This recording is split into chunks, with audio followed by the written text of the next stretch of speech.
something that never happened in a courtroom before. 4 defendants to be tried in a murder case all at the same time. But John Chapman tells us that scheduled trial was recently changed. Late November of 2022, police called to the home of 15-year-old Cynthia Elliott near 37th and Pratt. More than 30 bullets were fired from the driveway. The teenage girl was hit and found dead in her bedroom. It's hard to comprehend exactly what they were thinking, and I don't know the answer to that exactly, but it appears that the person they were intending to shoot wasn't that person, and they might have been even at the wrong address. Omaha police quickly made arrests in the case, locking up 19-year-old Cash Davis, 19-year-old Jarius Hill, 20-year-old Selassie Spencer, and 20-year-old Latrell Washington, charging them all with first-degree murder. Prosecutors believe each man fired a weapon, pumping dozens of bullets into the house.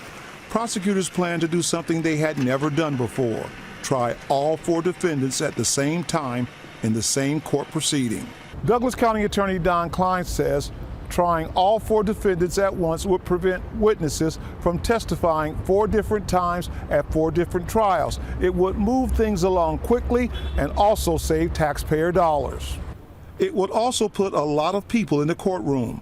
Douglas County does not have a courtroom big enough to handle a 4-defendant trial, so the plan was to move the proceedings to the federal courthouse, where the larger courtrooms can accommodate more people. But before that 4-defendant trial could begin, 2 of the suspects entered guilty pleas, Hill and Spencer both copping to second-degree murder charges.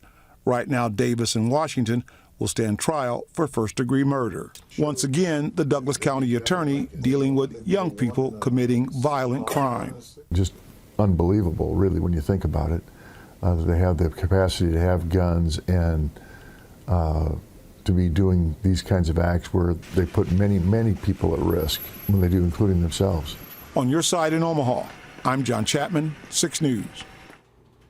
Right now, prosecutors don't know exactly when Hill and Spencer will be sentenced or when Cash Davis and Latrell Washington will begin their first-degree murder trial.